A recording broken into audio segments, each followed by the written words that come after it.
E tem mais uma polêmica no São Paulo, tudo porque Rafinha foi liberado pelo Tricolor para deixar de exercer o cargo de gerente de futebol durante a Copa do Mundo, onde será comentarista dos canais Globo. Importante registrar que o Rafinha vai atuar comentando jogos em São Paulo e no Rio de Janeiro. Não vai haver necessidade dele viajar para Estados Unidos, México e Canadá, palcos dos jogos do Mundial. São Paulo afirma que o Rafinha já havia renovado seu contrato com a Globo e previa essa transmissão ou essas transmissões da Copa do Mundo em seu novo vínculo. Para fechar com o São Paulo, o Rafinha precisou convencer a Globo a liberá-lo. E, como contrapartida, a Globo exigiu que o Rafinha auxiliasse na cobertura da Copa do Mundo. São Paulo concordou, contratou o ex-jogador no meio desse primeiro trimestre e, diante desse cenário, ficou combinado que o Rafinha seria liberado para exercer a função de comentarista.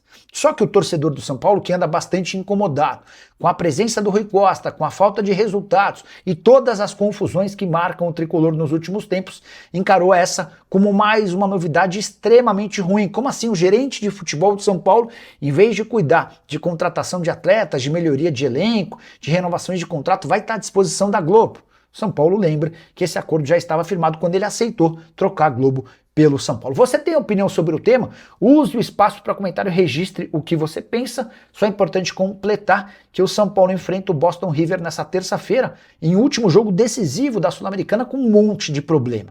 Marcos Antônio e Tolói voltaram a trabalhar fisicamente, mas ainda não estão prontos. Sabino, Luciano e Lucas Moura também serão desfalques. Até Bobadilha, que sofreu uma pancada no joelho, já foi liberado para terminar esse tratamento, servindo a seleção paraguaia já em preparação para a Copa do Mundo.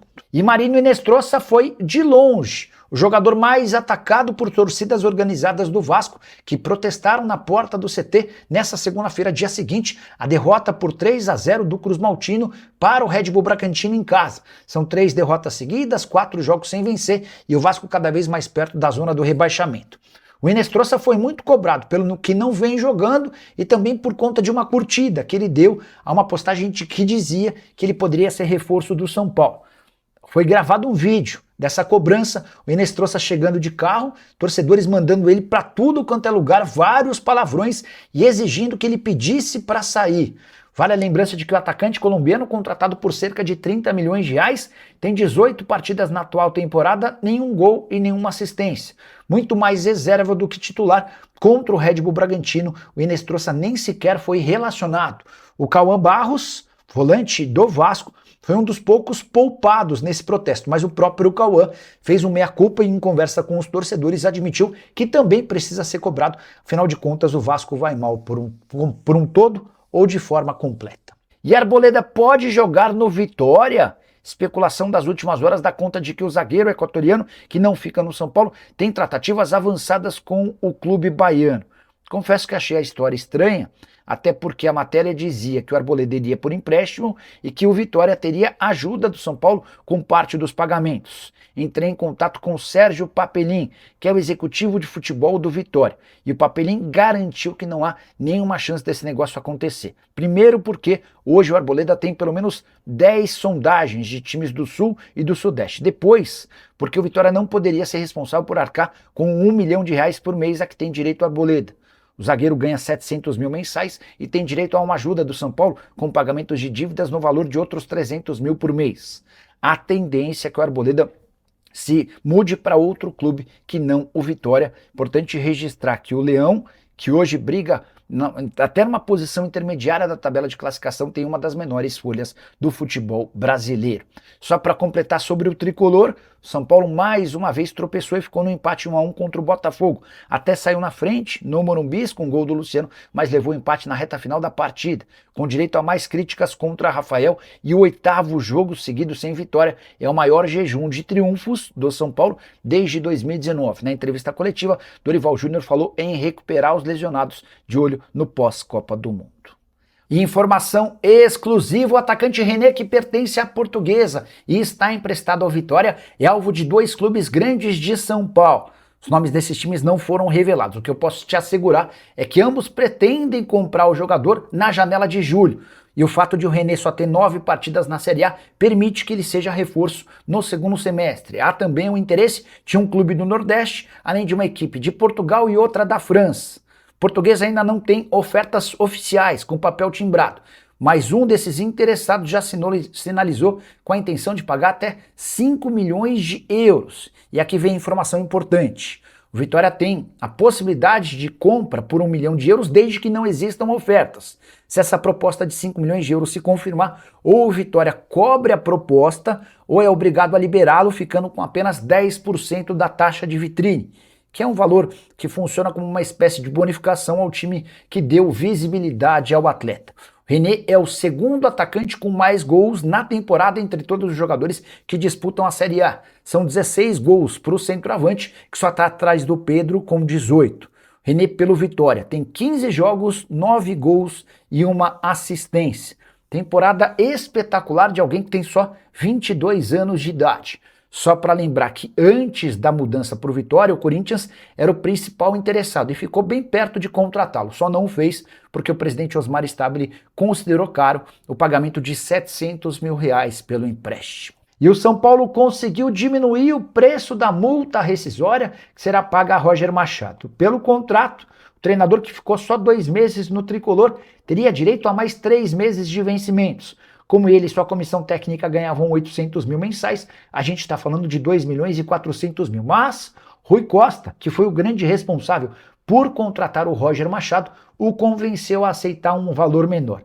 São Paulo não quis entrar em detalhes sobre quanto foi o desconto alcançado. O que eu consegui apurar é que cerca de 50% serão economizados, ou seja, Roger Machado vai faturar na casa de 1 milhão e 200 mil reais. Ele também aceitou o parcelamento desse dinheiro até dezembro, ou seja, serão suaves parcelas desse 1 milhão e 200 mil, o que dificulta menos o fluxo de caixa são paulino. Com a lembrança de que o São Paulo já tem 10 milhões de reais em pagamentos de multas e outras coisas a 3 ex-treinadores. No caso, um era ex-treinador e voltou. Eu me refiro a Dorival Júnior. Quando ele deixa o São Paulo para trabalhar na seleção brasileira, o Dorival tinha uma série de verbas a receber.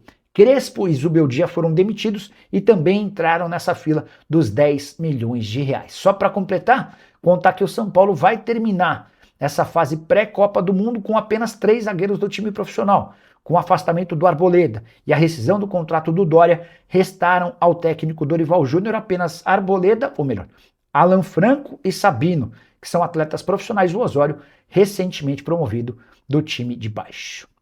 Que história é essa de que Adrielson pode virar reforço do São Paulo? Especulação que ganhou força nas redes sociais durante o fim de semana. Confesso que estranhei, até porque o zagueiro de 28 anos de idade, que já foi do Botafogo e do Lyon, fez grande temporada em sua estreia no futebol nos Emirados Árabes. Ele havia sido contratado pelo Al-Ahly por 2 milhões e 200 mil euros há mais ou menos um ano. Primeira temporada dele nos Emirados de 32 jogos e 7 gols. Detalhe, o Adrielson, você sabe, é zagueiro. Ainda assim, 7 gols marcados. Tem contrato em vigência com o Al-Ahly e está avaliado em 3 milhões de euros. Na manhã dessa segunda-feira, pouco antes de gravar o vídeo, consultei uma pessoa do São Paulo. E aí, existe interesse?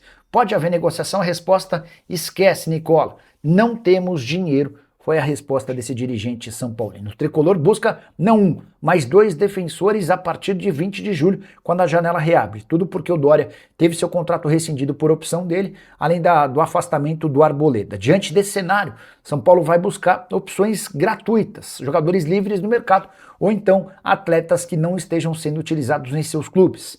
Dá para citar alguns jogadores livres no mercado que atuam como zagueiros. Léo Duarte, ex-Flamengo e Basak Serrir. Juan Jesus, que passou boa parte da carreira atuando no futebol italiano, estava no Napoli. Pablo Mari, que já jogou no Flamengo e não teve seu contrato renovado no Al-Hilal. Para completar, Elitão, zagueiro que passou muito pouco no futebol brasileiro, mas fez sucesso no exterior e estava jogando com a camisa do Gostep. Fala pessoal, estamos aí com atualizações importantes do São Paulo.